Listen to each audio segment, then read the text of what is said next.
Good morning, everyone. Today's workshop is about how to deal with burnout in ministry, and Pastor Go Kaeda-san will be leading for us. Thank you very much.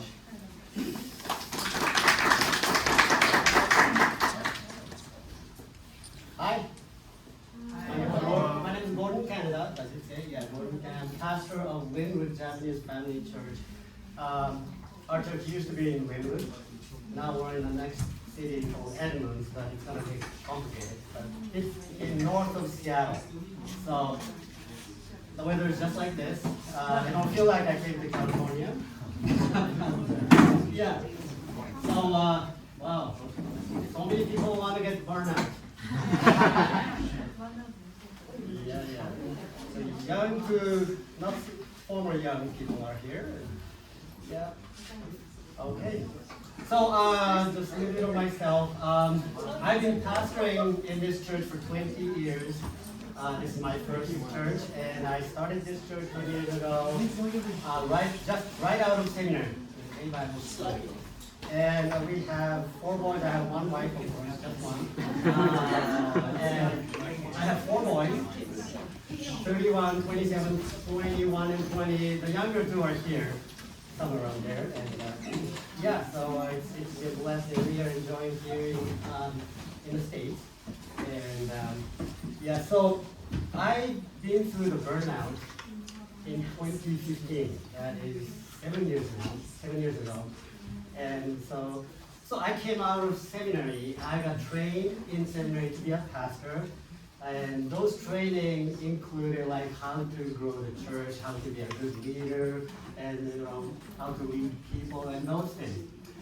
And so I started off with all those knowledge. I tried to do everything I could do based on my training, and yeah, just to help people grow and to make the church grow. But it was not really working, and that's when I didn't realize that my energy level was going low. It was when pastor does something and it's not working, it kind of takes away your energy. But I'm a very optimistic person, so I'm like, I'm fine. And well, many pastors say I'm fine, so I was like that. I'm fine. I'm good. I'm doing well. I'm okay. And I'm not really struggling emotionally. And in 2015, there was this one incident that kind of ripped the last thread that kept me going. And the incident itself was like manageable. I could have handled it, but because my energy level was very low, I broke down. I burnt out, and I couldn't do it anymore. And I was very fortunate that our fellow pastor in Oregon, he said, take a break, take 3 months off. And right away, he asked other pastor who was 1 hour away to take care of our church while I was gone. So I didn't really go back to church after that incident. And he explained, and I took, initially it was 3 months off. I ended up taking 5 months off. Right. So yeah, that was how it happened. And when anybody experienced burnout here? Yeah. When you're serious about what you're doing, you have a good chance. I thought I wasn't that serious. But this is what's happening when you burn out, right? You don't have any energy to keep you going, and yeah, any strength left, and any energy left, and any motivation left. So you feel like I don't want to do anything anymore. So when you feel like tiresome, is that the right word for tiresome? Yeah, when you feel like that, I don't want to do it, I have to do it, that's the sign of burning out. And, like I was a pastor, I was doing my ministry, I think I was in a positive mood, I was praying, I thought I was doing for God, and I thought I was doing with God, and I thought I was doing in the right place. So when I burnt out, when I broke down, I was surprised, and my wife was so surprised because that was not like me. She couldn't understand. Like when I burnt out, I was constantly crying. And I'm like, I was surprised, why am I crying? And she was like, why are you crying? And I don't know, so I couldn't, explain. But I was crying every day, and I wasn't doing anything every day. And, my wife was a preschool teacher, but she had to come home during her lunch break to check on me. And I appreciate her so much because she was really strong on my side during my breakdown. And so I had no idea why this was happening and how this was happening. And I'm not a professional psychologist or anything, so I can only speak from my experience, which is like in the concept of pastoral ministry. So, in this 21st century, there are lots of strategies and lots of how to do your ministry, right? So this is how you should do it. If you do it this way, you will see success in your ministry. So as for pastors, many books will tell you this is the skills of good leaders. And if the pastors are good leaders, people will follow. And those things. And one of those skills is, you sit down with people, you listen to them, and understand what their needs are and those things, which is not my strength. I'm totally fine speaking up front like this. Yeah, I don't really get nervous a lot, but when I sit down one-on-one with someone, I freak out. I'm not a person who comes with so many topics, one after another. That's my wife. She comes up with question after question after question. She can keep on going. And I'm like, I ask this person, so how are you doing? And if this person starts saying, oh, you know what, and start talking, then I can go along with that. But if that person says, fine, I'm like, that's it? Okay, so what are you talking next? That's me, right? So, yeah, so those strategies and how-tos were not really encouragement for me, but it was a burden for me. So, so those books says, here's how you should do it. Here are the things you need to be a good leader. Here are the keys to successful ministry. In other words, they're saying you must produce results of what you're doing. And this works in the business world, right? In the business world, yes, you must produce results. You have to have this result from what you're doing. But in ministry, when you're working for God, when you're working with God, it doesn't always work like that.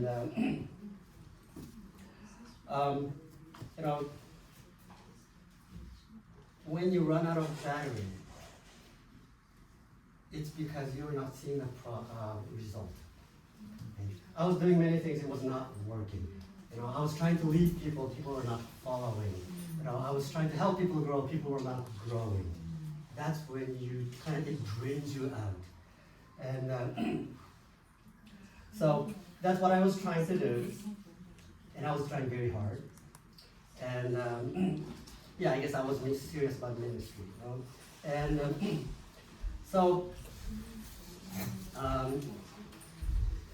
during the first months of burnout, as I said, I was crying, I was not doing anything. I was pitying myself. I victimized myself. I was doing this for God. And why is this happening to me? And that incident was a little bit of an attack from one of the members. So I was doing so hard for these people and this person was attacking me. Why do I have to get this kind of treatment? I was victimizing, I was self-pitying. And so that was my first month. And at the end of first month, I thought, this is not good. I'm gonna get really depressed. And if I go down that spiral, I may not be able to come back. So I had to stop this. So I kind of start self-counseling, It's one of the skills of pastors, You counsel not only others, but you can counsel yourself. But I started looking into myself and okay, I'm gonna stop self-pitying, And I need to get out. I need to do something. So I started going out. In Seattle, there are many beaches, beautiful beaches. And some beaches I've never been to. So I started going around beaches, exploring beaches. And those beaches are different from California beaches because we don't have big waves. It's a sound, so it's quiet, which is really nice. And so I would go to the beach, I would open the Bible, read the Bible, I pray, and I had those quiet time with God. listening to this sound of the waves, and I love that. And yeah, so, and I started doing, and yeah, I think I stopped, like I was crying less frequently from that. I was still crying sometimes, but yeah, then there were a few conferences I was going to attend to, and I already paid for it, I already had ticket for it, so I did attend some of the conferences, which was really helpful again, because there God was speaking to me through various speakers, and then I had trips to Japan. It was over summer, so I had family trip to Japan, and again there I met some pastors and had some encouragement. And there was this one consistent message coming from God, which was, he was saying, you know what, growing people and growing church is my business, not yours. You're sticking your nose into my business, so you need to stop doing that. You do what you're supposed to do. Because this verse came to me. I planted the seed, Apollos watered it, but God has been making it grow. So neither the one who plants nor the one who waters is anything, but only God who makes things grow. So I was trying to help people grow. I was trying to make the church grow because I believe that was not what I was supposed to do. But God was saying, nope. You were crossing my boundary. And that's when the burnout happens. In any ministry, I think when we cross our boundary and we start sticking our nose into somebody else's boundary, then we start to lose our energy because it's not going to work. And then, so he starts speaking to me this message, and I started to understand, what I did wrong and what I'm supposed to do. So I'm a kind of preaching, teaching type, so, I love to preach the Word of God, and I love to teach the Word of God. So that's what I was starting to focus on. Okay, that's what I need to do. But still, I still had that tiresome, feeling that I still don't want to go back. So after 3 months, the pastor in Northern, he asked me, are you ready to go back? And I'm like, no. And that, again, that's not me. I would feel bad about saying no. So, before I would have said, yeah, I think I'm going to go back. But at that point, I had to protect myself. I wasn't 100% yet. So I said, no, I think I'm going to get a few months more. So I took another 2 months. And during that time, God gave this passage. Therefore, my dear brothers and sisters, stand firm. Let nothing move you. Always give yourself fully to the work of the Lord, because you know that your labor in the Lord is not in vain. This was a huge encouragement to me because I felt like it was not working. I felt like I wasn't doing good work. And yet, this verse said, it was not in vain. It means really big for God. And that's how ministry should be, God gave me things to do, and all I have to do is do that with full strength. So, so what I've learned from this burnout experience is, I shouldn't try to do things with my own strength. It's easy to say. It's a tricky thing, because I felt like I was depending on God. But again, when God is the one who makes people grow, and when I try to make people grow, I'm not relying on God, right? I'm trying to do what God is going to do. So I'm trying to do things on my own. Yeah. And I needed to understand what God assigned me to do. My boundary. So any ministry, we have boundaries, right? And like sharing the gospel. And sharing the gospel, we feel like I need to lead this person to salvation. And that's okay. That you need to feel that it's okay, but I cannot really save this person, right? I can share the gospel, but it's up to them whether to accept Jesus or not. And I cannot really do anything about it. There's an English saying, famous English saying, you can lead a horse to water, but you cannot make him drink. It's just like this, you can share the gospel, but you cannot make them believe. You can teach the Bible, but you cannot make them grow. It's their response to the Word of God is up to them. Right? And once I understood that, it just took a lot of burdens out of, away from my children.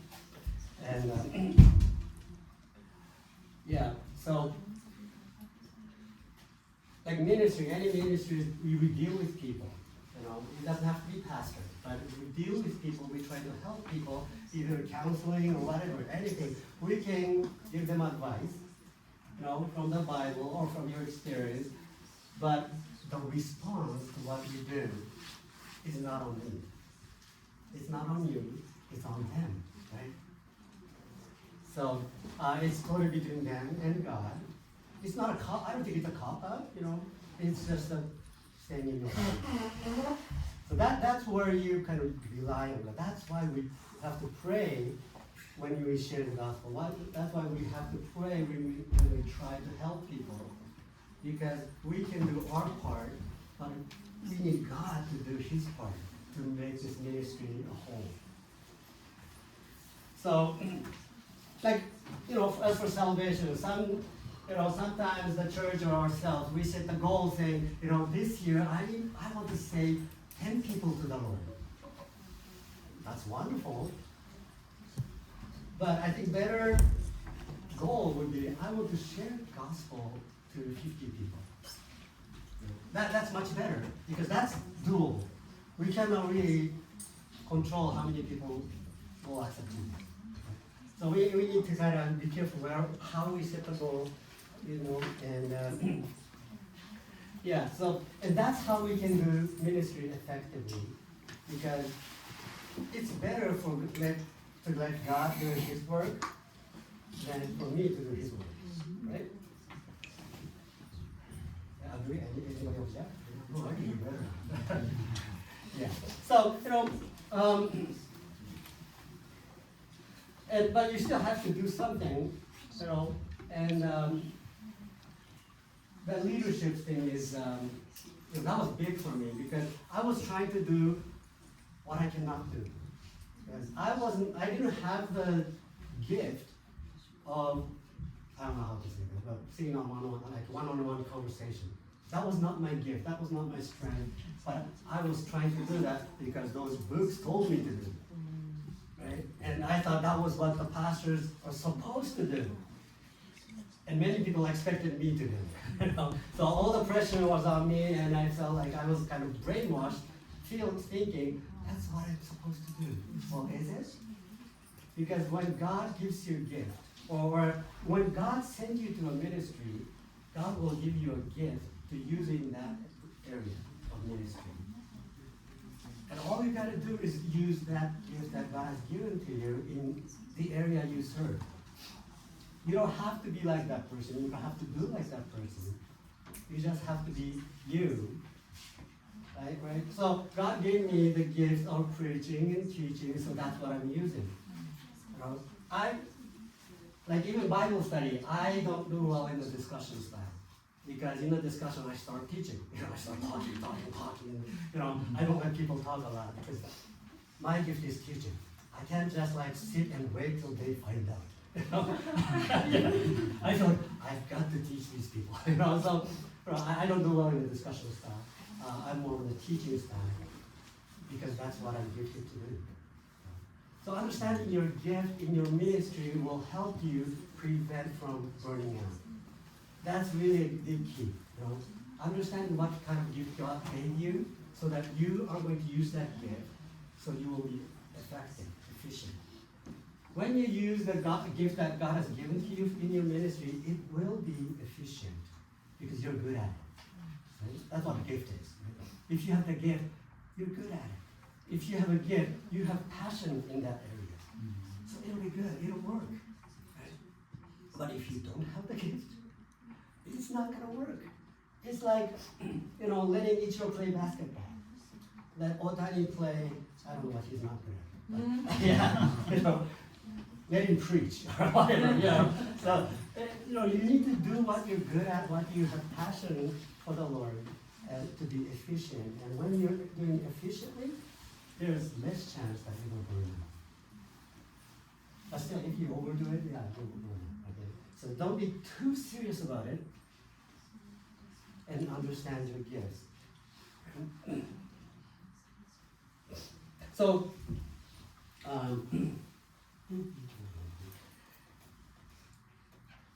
yeah, early sign of burnout, I kind of touched on this.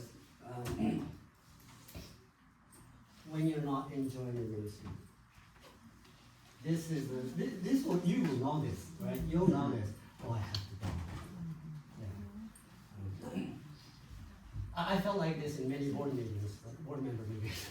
You know, those meetings are never fun. But anyway, you know, when you're not enjoying ministry, which you used to enjoy. If you're not enjoying from the beginning, oh, you're not doing the right thing. But you're in the wrong place. But if you used to enjoy but not enjoying it now, okay, your energy level is getting low. You need to recharge. Okay, that's the sign. And and again, when you feel tiresome. So this is like I had a chance to talk with one of the pastors, Japanese pastors in California, and this was my question. He was, concerned about, if he was burning out, and this was my question.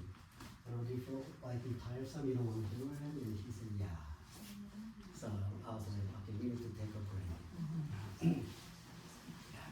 So there are people who tends to overdo. Japanese people, like Japanese work ethic. No offense, but American work ethic is different. I don't know when it comes to ministry, but in general, when it's 5 o'clock, I'm going home. That's the American mindset, right? Japanese work ethic is, well, my customer is here, I can't go home. That's how Japanese mind works, right? So even in ministry, I've got to do this. They expect me to do this, I've got to do this. And you kind of sacrifice your family or your friends. Sorry, I need to do this. And sacrifice yourself. That's when you start losing energy. I'm not saying, just work 9 to 5. Of course, sometimes you really need to do overtime. Like somebody was taken to the hospital, you gotta go, right? You can't say, well, it's after 5, I'm gonna come in. By the time you go, I'm sorry, or those things can happen. So, sometimes you need to be wise in handling those situations, but if you constantly overdo your ministry, you will definitely, you don't have to think about it. It's not a lot, like it's plain logic, right? If you keep doing overwork, you're gonna lose your energy. So you need to take a break, constantly, regularly. You need to take a break, you need to do something fun, you need to do something that, gives you energy. And and make sure you check your level of joy in your ministry. And if you see all these signs, just take a break.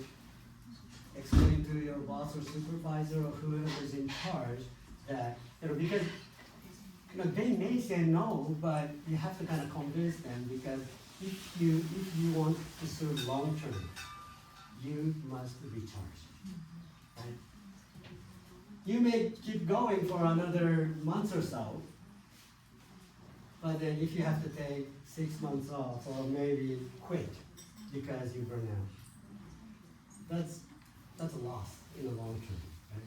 But if you take like 1 month off, 2 months off, 3 months off, and come back better, come back even better, then in the long term, that's a blessing. So when I came back to ministry after 5 months, I was much better.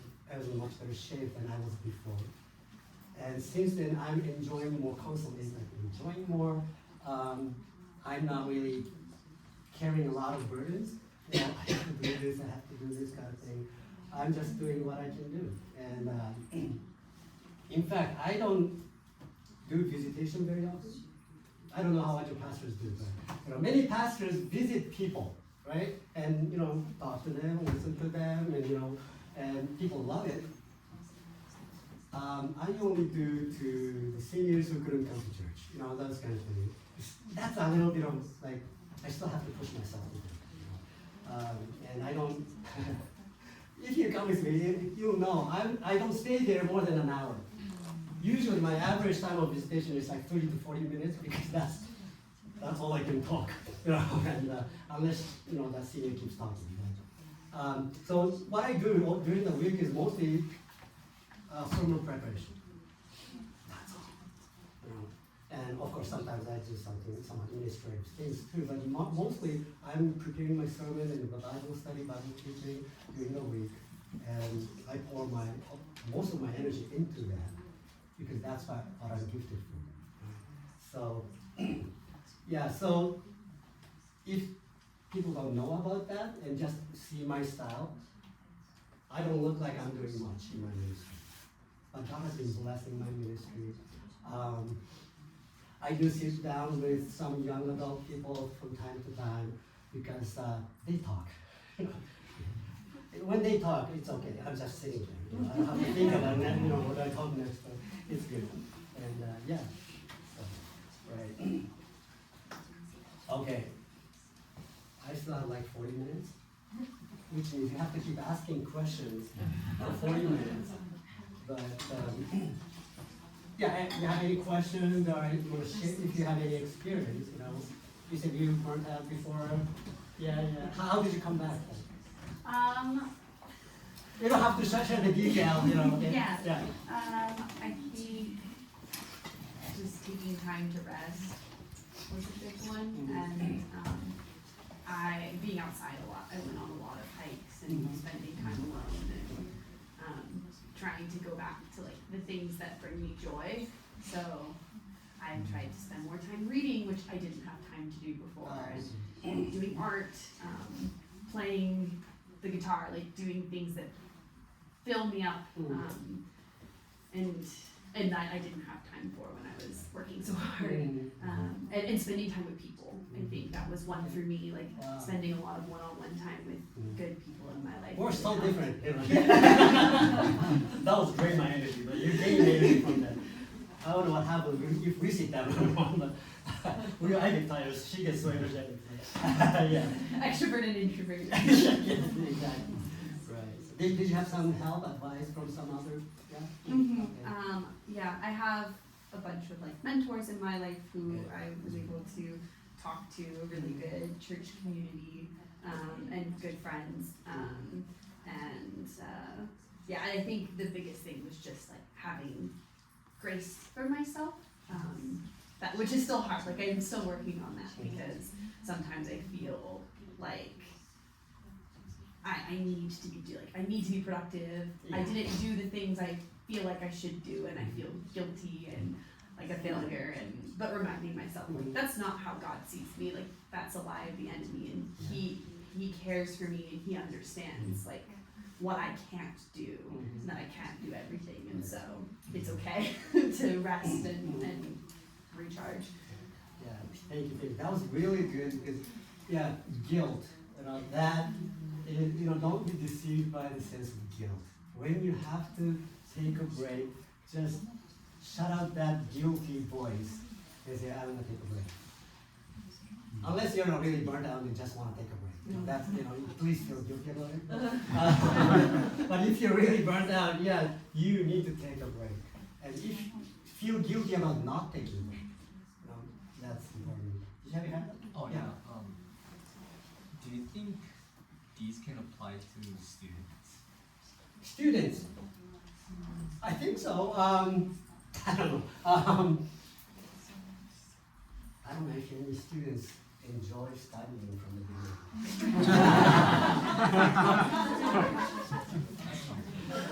So maybe you're burnt out from the get-go, but you know, student life is complicated, right? Yeah, like everybody's life is complicated, but student life is complicated too, with all the relationships and all the fun things you have to kind of cram into your schedule, and still you have to study. Right? That's where your priority is wrong. But you know, you study and cram other things later. But I think students burn out when you lack the ability to schedule yourself well, right? Which means priority, okay? I don't know if you like this, like I'm being a parent now, okay? Yeah.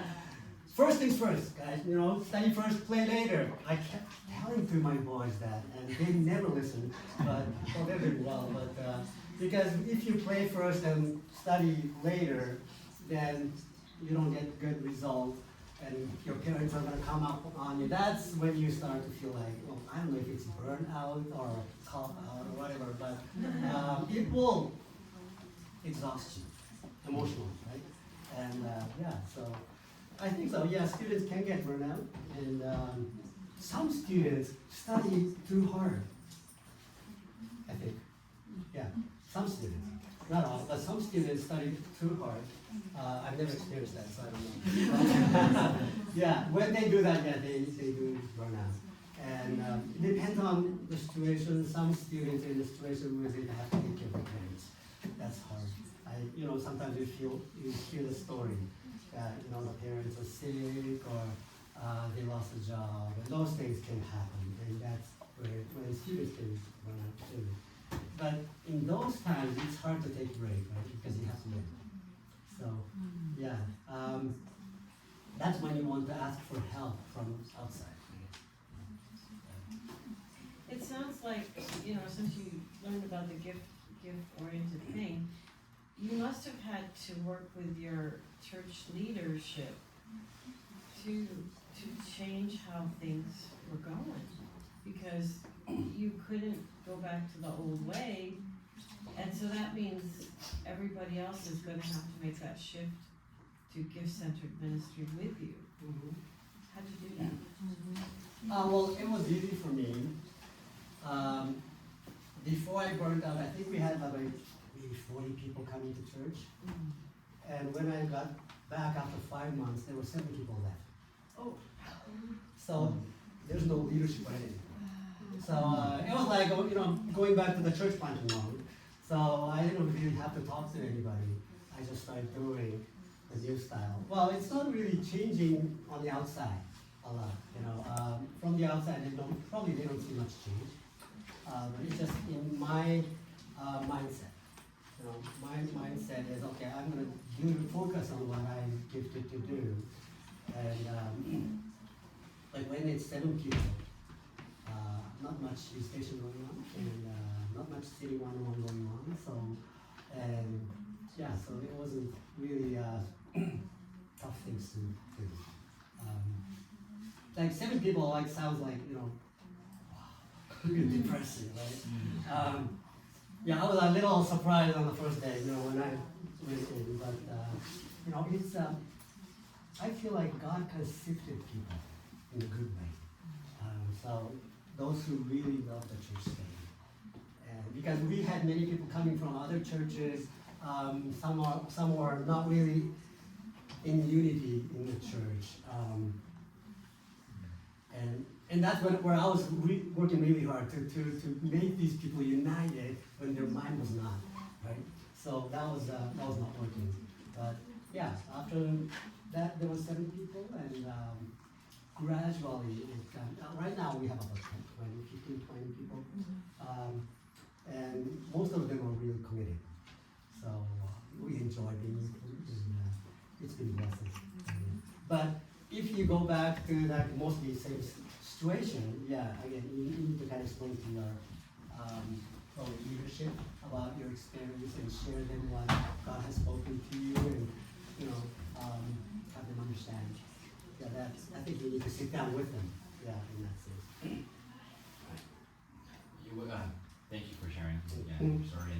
For like in a ministry context, when you have very few people, you know, and a few people have to do everything, a lot of things. How do you balance that? Like where, yeah, you have your gifts, but then maybe some things you're not gifted, but you have to do those things too. Is the priority to find people who are gifted to fill in those responsibilities as much as possible?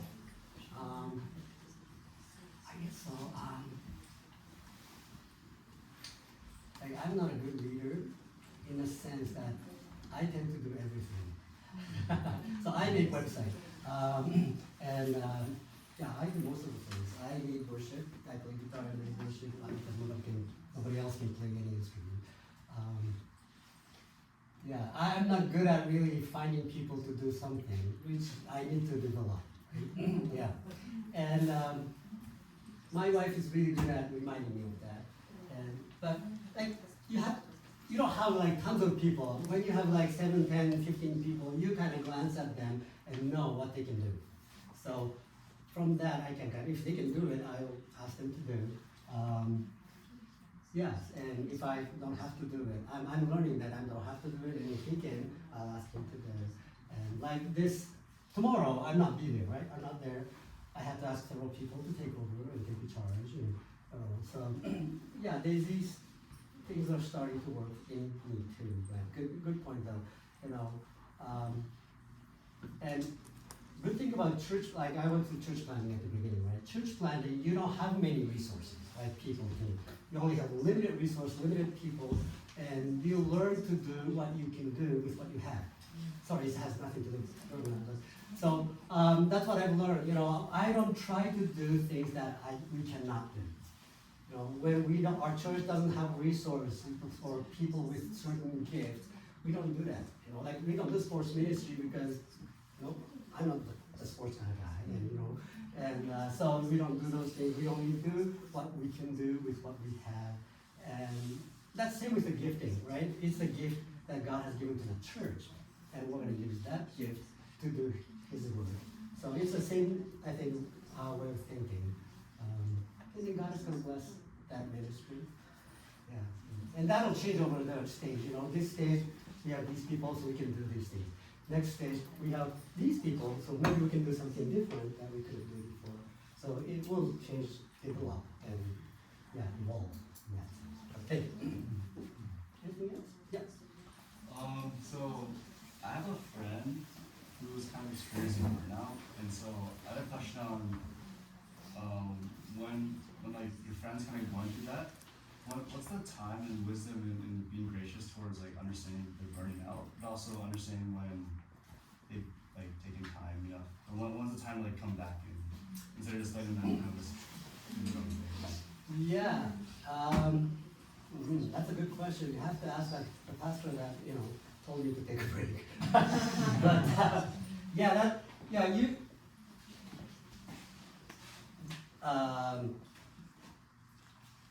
Is your friend a pastor or a ministry leader or? He's like a worship leader. Leader? Not a pastor, but Okay, yeah. Because many leaders don't show weakness. Right? They tend not to show weakness. They tend to show themselves fine because they feel like I'm a leader. I have to be fine, and that's why many leaders burn out, right? Because they don't stop before burning out. They don't know, and when they don't know, people around them don't know. But if you get to see the sign, when you see the sign, probably that's when you need to talk to him or her. Some people may not accept the idea because it sounds like it's a weakness, right? Especially guys. Male leaders, they tend to they don't want to show weakness, burn out. What? That sounds like a sign of weakness.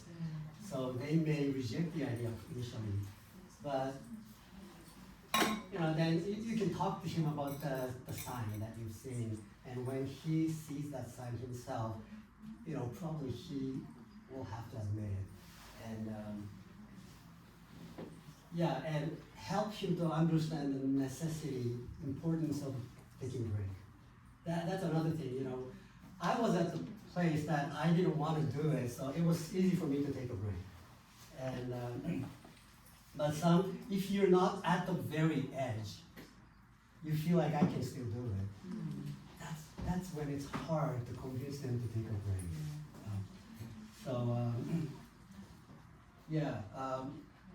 I had a fellow pastor. He was an American church pastor and a bigger church, so he had several staff. And in order to prevent his staff from getting burnout, he had this system that every, 8, 12 weeks, this ministry leader had to take a 1 week break. And on that break, they were not allowed to come to their church. Yeah. So he was like, get out. So, because if you go, leaders, ministry leaders, they can see things. And when they see things, they feel like they have to do it. So, yeah, you need to go to some other church and just sit and worship and just, have that kind of moment. So, yeah. Oh, sorry, I might have No. But I was kind of asking about like if someone's taking a break from burnout, like when's the time to, if there is a time to like let them know like you think they should go back. Yeah, coming back.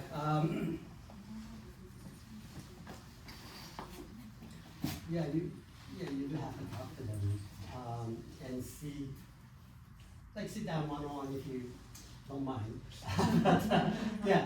Just see how he's doing. And you can ask him if he's ready, like the tiresome part too, you feel like you're ready to go with joy. Or do you feel like you're ready to go because you're happy? There's a big difference there. So, if he wants to really go and serve the Lord, I think he's ready. But if he kind of stumbles on that sentence, maybe another month or so. Kind of along that line, what was your indication for, like, that 5 months was enough for you and your decision? So after 3 months, I had this sense of tiresome, right? I am on the romantic side. And 2 months later, this pastor in Oregon, he was scheduled to come and preach in our church. And he asked me if I wanted to come with him. He was so nice, And that helped. Instead of just coming back by myself and say hi to people, he was preaching, so I didn't have to preach. And, we would enter the room together, so I wasn't alone. And so he helped really wisely, and that helped me going back smoothly. So, it's good to have that kind of support. Not every leaders have that kind of support. So, if somebody's coming back, and you're in the same place, you want to show full support. And probably it's good that if he or she can come and do nothing on that day, just come and meet people and see how it goes. And that can be an indication of, okay, he or she is ready, or maybe need some more time. So, everybody's different, so it's hard to say this works. But,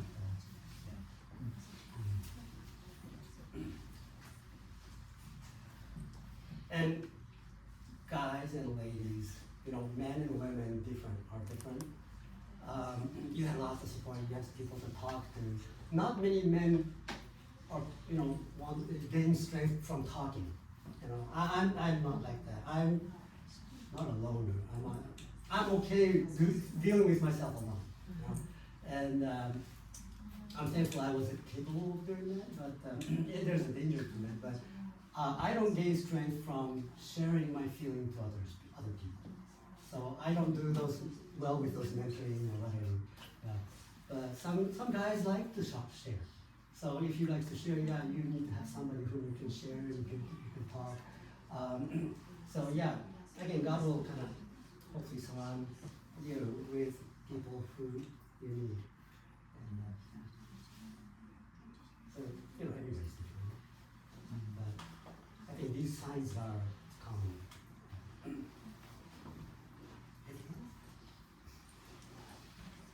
Anybody burning out from AC? Maybe your body is.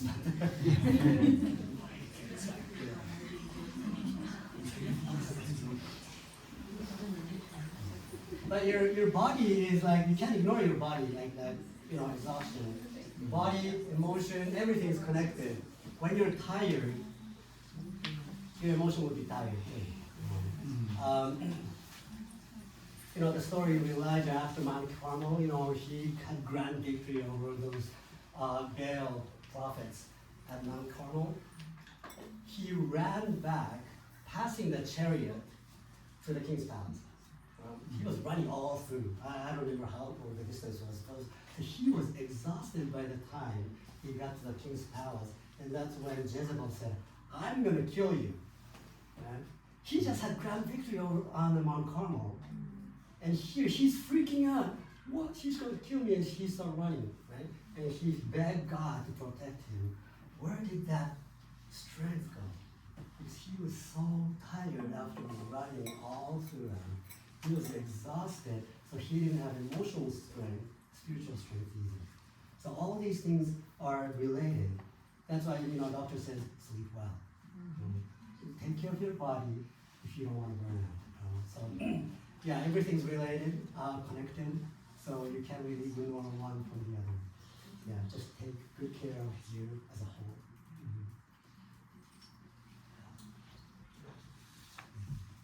And if you're in the team ministry setting, good to have some accountability on that. And how are you doing?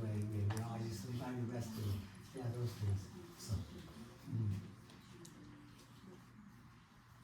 Anything else? Good. So hopefully you don't have to deal with this. Yeah. But you never know when it comes.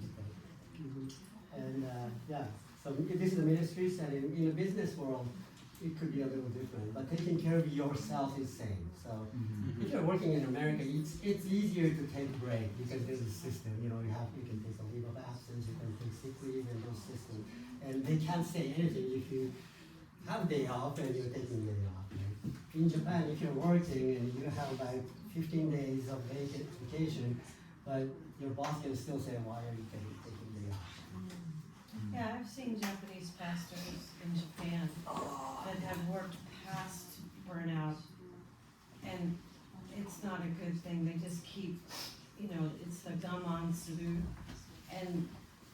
but there's no, in the denomination that you and I are familiar with, there's no member care, and member care has become a common thing among missionaries and churches, but it seems like a radical concept over there that the pastor would do what you were able to do in America and step back from ministry. I've never heard of a Japanese pastor doing that. Usually they go through the year and get to the end of the year in March and quit. They'll announce in January that they're quitting in March. And that seems to be the only way they reset. So is there something that we as fellow believers can encourage them, even though they're in a system, their denomination or whatever expects because everything in Japan seems to be bokushisan ni mapaseru. And how do we exhort them from the Bible that that's not biblical? I think pastors are guilty of it too, because they do everything. Pastors in Japan are so majime, so serious, too serious. Take a break. I see on Facebook, my friend pastors, they're running around everywhere during the week, and they're still preparing sermon 3 in the morning on Saturday night. And I'm like, okay, dude, you need to do the way. And even my sister and her husband are pastoring in Japan. And sometimes she posts things like, this is a day off in 7 months or something. Those things. Wow. Yeah. So that's become their culture. Of course, it's not good.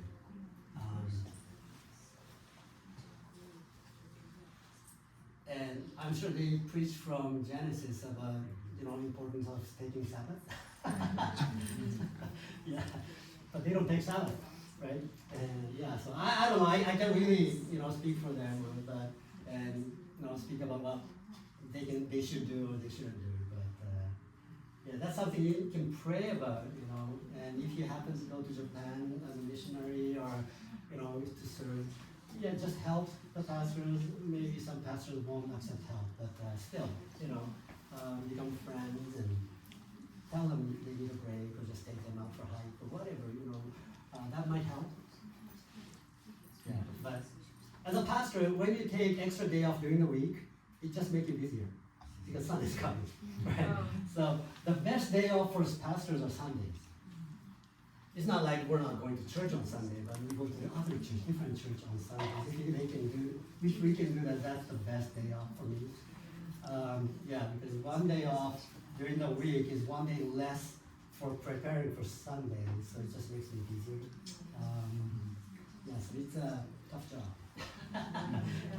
Yeah. But it's, I like it.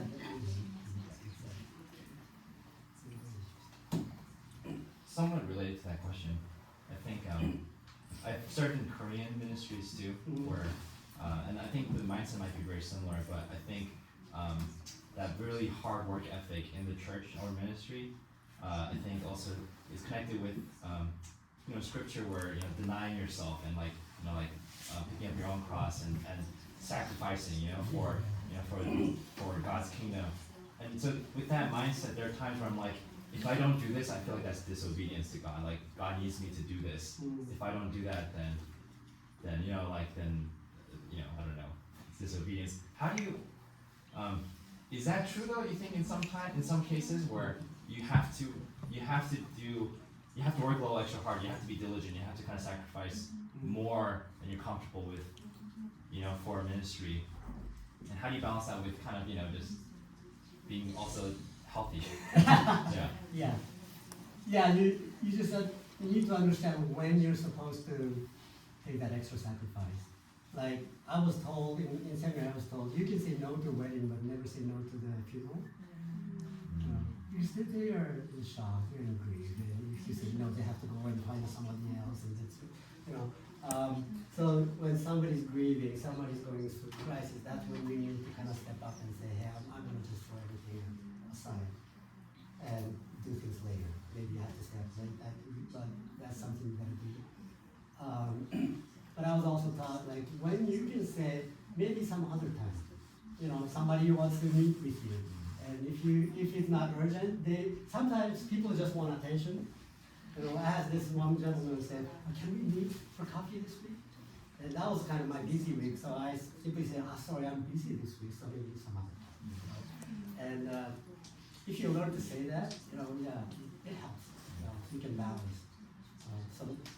But again, Japanese are really bad at saying no. So that's why those pastors are running around. They can't really say no. They say yes, okay, I'll be there. So, which is sometimes it's a dream, but sometimes it kills you. So I'm more Americanized.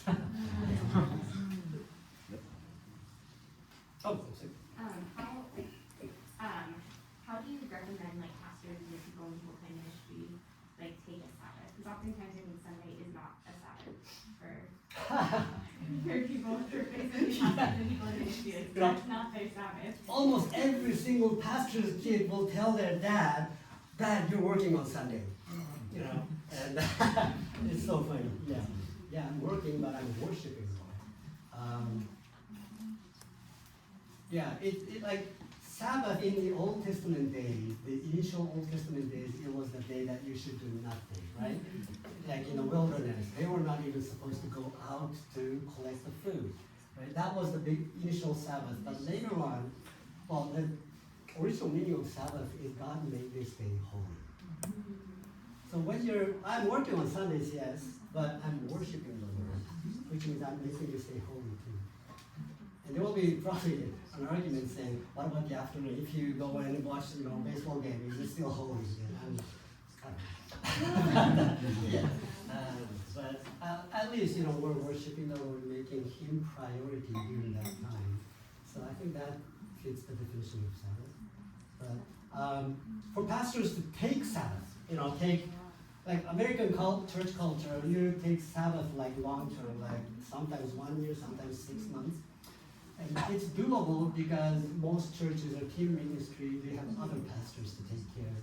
But Japanese churches or churches in Japan, when pastors take a day off, they have to find someone to fill the pulpit, someone who can preach on that Sunday.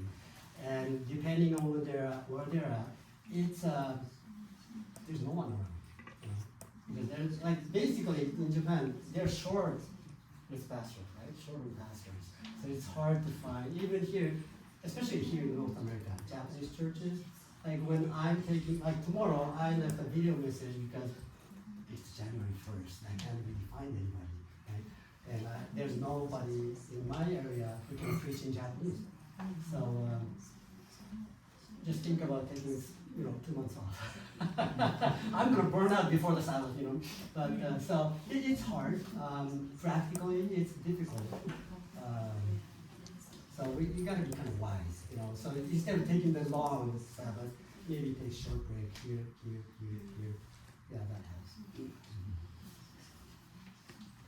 Yeah. Like driving too. You drive 2 hours, take a break. That keeps you awake more. That's more efficient in driving instead of just going 8 hours straight. Yeah, our body functions the same way. Anything else? Oh, wow. I am impressed. You guys kept asking questions 30 minutes. Yeah.